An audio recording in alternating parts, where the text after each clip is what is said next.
ఇలా భారతీయ జనతా పార్టీ చేసే పోరాటం మామూలు పోరాటం కాదు, ఎప్పుడు చెప్పుకోలేము మేము. సరే 317 జీవో మీరు కళ్ళాలు చూశారు కావచ్చు, కానీ 317 జీవో కంటే ఎక్కువ కూడా మేము మీ పెన్షన్ల కోసం, మీ డిఏల కోసం కొట్లాడినాం, మీ పిఆర్సీ కోసం కొట్లాడినాం.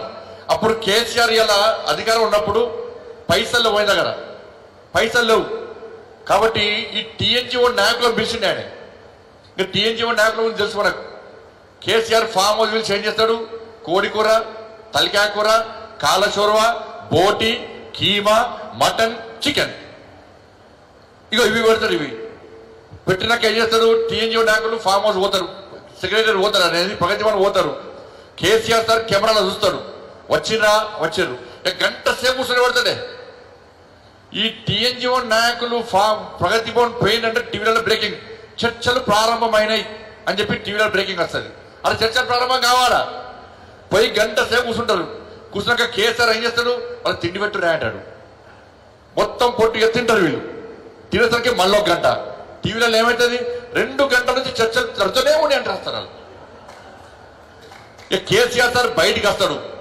బయటికి వస్తాక ఏమంటాడు తెలుసా అన్న, నీ టీఏలు గియ్యలు బియ్యలు ఏ ఉండయి, చికెన్ కూర మంచిగుందా, కాలశూర మంచిగుందా, మీకోసమే చేయించిన జాగ్రత్తగా ఉండండి అని పీక్తాడు, ఒకటి పీక్తాడు. ఇక బయటకు వచ్చిన నాయకులు ఏమంటారు, చర్చలు సఫలం, మనకు డిఏలు వస్తాయి, మనకు టీఏలు వస్తాయి, మనకు పెన్షన్లు అన్నీ వస్తాయి, మీరు ఓటేయండి, ఇక బీజేపీ బీఆర్ఎస్ ఓటేయండి చెప్పంటారు. కథ మీరు అందరూ బండ కూడా ఓటేస్తారు కదా. కథ అయిపోయాయి.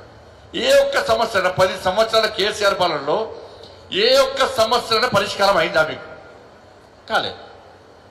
అప్పుడు ఏం చేసిండు, టీఎన్జిఓ నాయకులను బెదిరించిండు కేసీఆర్. 3 నెలల దాకా జీతాలు ఇచ్చే పరిస్థితి లేదు ప్రభుత్వం దగ్గర. కాబట్టి మీ టీఎన్జిఓ నాయకులు పోవాలి, అన్ని జిల్లాలు పర్యటించాలి, ఏ ఒక్క వ్యక్తి కూడా జీతాల కోసం రోడ్డు మీదకి ఎక్కి ఆందోళన చేయొద్దు, చేస్తే సస్పెండ్ చేస్తా, సర్వీస్ నుంచి రిమూవ్ చేస్తా అని చెప్పి ఇలా కేసీఆర్ ఆ రోజు బెదిరించాడు. బెదిరించిన తర్వాత టీఎన్జిఓ నాయకుడు ఒక ఆయనకు ఫోన్ చేశాడు, మన బాబాచలమైన నాయకుడు నాకు ఫోన్ చేసి, భాయ్ సాబ్ ఇగో ఈ విధంగా బెదిరించిండు, 3 months కోసం జీతాలు ఇస్తారట, మేము ఇవ్వడం సైక్ చేద్దట, సైక్ చేస్తే సస్పెండ్ చేస్తాడట, కేసీఆర్ వార్నింగ్ ఇచ్చి మనం పంపిడు అన్నాడు. అన్న వెరీ నెక్స్ట్ డేనే నేను స్టేట్మెంట్ ఇచ్చిన, ఏ కేసీఆర్ ఫస్ట్ నాడు జీతాలు ఇవ్వకుండా నీ ఫామ్ హౌస్ వచ్చి గల్లా పట్టి బయటికి గుంజుకొస్తాం, జీతాలకు ఎందుకు ఇవ్వవో, ఇవ్వకుంటే భారతీయ జనతా పార్టీ దమ్మెంతో చూపెడతామని చెప్పి నేను వార్నింగ్ ఇస్తే, భారతీయ జనతా పార్టీ వార్నింగ్ ఇస్తే మీకు ఫస్ట్ నాడు వాళ్ళు కనీసం 15th కన్నా జీతాలు వచ్చినాయి. మీరు ఈ కేసీఆర్ పాలనలో మీరు చూడండి, నన్ను పాదయాత్ర చేస్తున్నప్పుడు చేసినప్పుడల్లా జీతంతా 15th కేసీఆర్ జీతాలు ఇస్తావయ్యావా అంటే జీతాలు వస్తుండే.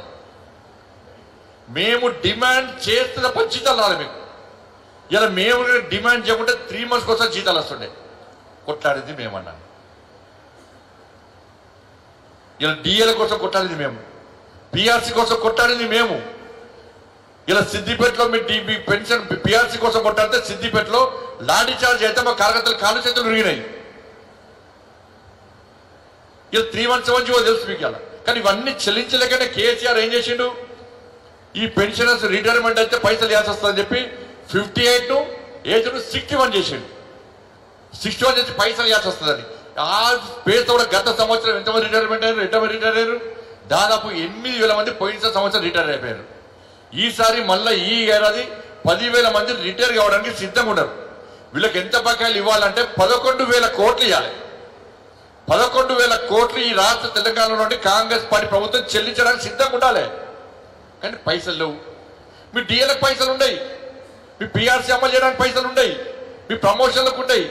ఇలా ఎక్కడైనా ఎంఈఓ పోస్టులు ఖాళీ ఉండే, డిఓ పోస్టులు ఖాళీ ఉండే, డిప్యూటీ డిఓ పోస్టులు ఖాళీ ఉండే, స్కావెంజర్లు మీతో బాత్రూమ్ కడిగిస్తారు, మీతో పిల్లలతో ఊడిపిస్తారు, చాక్ పీసులకు పైసలు లేవు, కేంద్రం ఇచ్చే నిధులను డైవర్ట్ చేస్తున్నారు.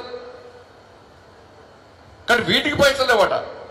కానీ బరాబర్ ఆ కాంగ్రెస్ పార్టీ ప్రభుత్వంలో పైన ఉండే 4 మంత్రులు 5 మంత్రులు బడా కాంట్రాక్టర్ అందరూ కూడా ఆ కాంట్రాక్టర్లే మంత్రులైన వాళ్ళకు మాత్రం వాళ్ళ బిల్స్ పేమెంట్ చేయడానికి మాత్రం పైసలు ఉంటాయి. వాళ్ళ బిల్స్ అన్ని కుల్ల పేమెంట్స్ అయిపోయినాయి. దాంతోపాటు 14-15% కమిషన్ ఇస్తే బిల్లు పేమెంట్స్ అవుతున్నాయి. ఇప్పటికీ సచివాలయం దగ్గర రిటైర్ అయినటువంటి ఉద్యోగస్తులు ఇప్పుడు కూడా చెప్పులు అరిగే విధంగా పోతున్నారు. కదా సెక్రటరీ చాలా మంది కోర్టు నుంచి ఆర్డర్ తీసుకున్నారు, మాకు బెనిఫిట్స్ రావాలని చెప్పండి. రిటైర్ అయిన వాళ్ళు పైసలు వస్తే పిల్లల పెళ్లి చేయొచ్చు, పిల్లలకైనా వ్యాపారం చేయించవచ్చు, మా కుటుంబాన్ని మంచిగా చదువుకోవచ్చు, మంచిగా సెటిల్ కావచ్చు. రిటైర్ అయినటువంటి ఈ పదవి విరమణ పొందిన జీవితాన్ని ప్రశాంతంగా కుటుంబంతో గడుపుకోవాలని చెప్పి ఒక ప్రశాంతమైన జీవితం గడపాలని చెప్పి అనుకుంటారు. కానీ ఇలా టెన్షన్లతో ఇబ్బంది పడి ఇలా ఆసుపత్రిలో పాలయ్యే పరిస్థితి వచ్చింది. పోనీ ఆసుపత్రిలో పాలైతే అంటే ట్రీట్మెంట్ మెడికల్ బిల్స్ అంటే అవి కూడా పెండింగ్. ఇన్ని సమస్యలతో ఇవాళ ఈ తెలంగాణ రాష్ట్రంలో ఉపాధ్యాయ ఉద్యోగ వర్గాలు ఇబ్బంది పడుతుంటే వీటి గురించి ప్రశ్నించే పార్టీ ఎవరున్నారంటే కేవలం భారతీయ జనతా పార్టీ మాత్రమే ప్రశ్నిస్తున్నది. వాళ్ళ ఇలా 317 జీవో తెలుసారా మీకు? ఇప్పటికీ ఆ రోజు తపస్సు వచ్చింది. తపస్సు ఉపాధ్యాయులు మాతో పాటు వస్తే నేనే బయటికి పంపిన. ఇది మూర్ఖత్వ ప్రభుత్వం, మీ పేపర్లో ఫోటోలు వస్తే వీడియోలు వస్తే మిమ్మల్ని సస్పెండ్ చేస్తారు, మీరు పోండ్రి అంటే కూడా తపస్సు ఉపాధ్యాయులు మాతో పాటు ఉన్నారు తప్ప పోలే. మాతో పాటు పోలీస్ స్టేషన్కు మాస్కులు పెట్టుకొని వచ్చారు, కానీ ఏ ఉపాధ్యాయ సంఘం రాలే అన్నాడు. ఇప్పటికీ మా కార్యకర్తల అరుపులు కేకలు ఇప్పటికీ చోళలు నిమడతాయని నాకు 4 మహిళా కార్యకర్తల కాల్చితులు అన్నారు. 8 మంది భారతీయ జనతా పార్టీ కార్యకర్తలకు సెప్టిక్ అయింది అన్న. రంపంతో కోసే ప్రయత్నం చేశారు. ఆ రాత్రి కేసీఆర్ మీరు మమ్మల్ని అడిగినారు, మాకు ఉపాధ్యాయ సంఘం తపస్సు ఉన్నది, కానీ మనం ఏ ఉపాధ్యాయ సంఘం అడగలే, ఏ ఉపాధ్యాయులు మా కోసం ఫైట్ చేయమనలే. కానీ 317 జీవో వల్ల చెట్టుకోరు పుట్టగలుగుతారు, భార్య కాడ భర్త కాడ పిల్లలు కూడా తల్లిదండ్రులు కాడ ఉన్నారు కాబట్టి అది బాధపడి ఆవేదన చెంది ఎట్టి బస్సులో కేసీఆర్ మెడల్ వంచాలి, ఈ జీవో తీసుకుపోయి చిత్తపుట్ట పడాలి, సవరింపయ్యే విధంగా ఒత్తిడి తీసుకురావాలని చెప్పి ఇలా మేము ఒత్తిడి తీసుకొచ్చే ప్రయత్నం చేస్తాం. ఏం జరిగింది ఆ రోజు? మేము దీక్ష ప్రారంభించే ప్రయత్నం చేస్తే కేసీఆర్ రాత్రి ఫుల్ మందు దాగి ఏం చెప్పిండు, సిపికి ఫోన్ చేసి, బిడ్డ నువ్వు వెంటనే బండి సంజయ్ దీక్ష చేస్తున్న ఆఫీసులో జేసీబీతో కూల్చేయాలి, జేసీబీతో కూల్చేయాలి వెంటనే అంటే వాళ్ళ జేసీబీతో కూల్చే బిడ్డ నీ సంగతి చూస్తామంటే ఇలా పోలీసులు ఏం చేశారు? ఆ రోజు రంపం బట్టి మిషన్ కట్టర్ మిషన్ బట్టి నా ఆఫీసు మొత్తం బద్దలు కొట్టారు. ఫైర్ ఇంజన్ పైపు ప్రెషర్ ఎట్లుంటుందో మీకు తెలుసు. నా విండోస్లోకి వెళ్ళి పైపు ప్రెషర్ కొడితే కార్యకర్తలు లబో దివర్ మొత్తుకుంటే వాళ్ళ ఆ ప్రెషర్కు గోడలు పోయి తలిగిరు. వాళ్ళ గ్లాసులు వలితే కింద గ్లాసులు గుచ్చుకుంటే రెక్కలు బట్టి గుచ్చుకపోయారు. చాలా మంది కార్యకర్తలకు సెప్టిక్ అయింది. 4 కార్యకర్తలు 4 months పాటు 4 నెలల పాటు బెడ్ రెస్ట్ తీసుకున్నారు, సెప్టిక్ అయింది. ఇలా పిఆర్టీ వచ్చిందానా, డిటిఎఫ్ వచ్చిందానా, ఎస్టీ వచ్చిందానా,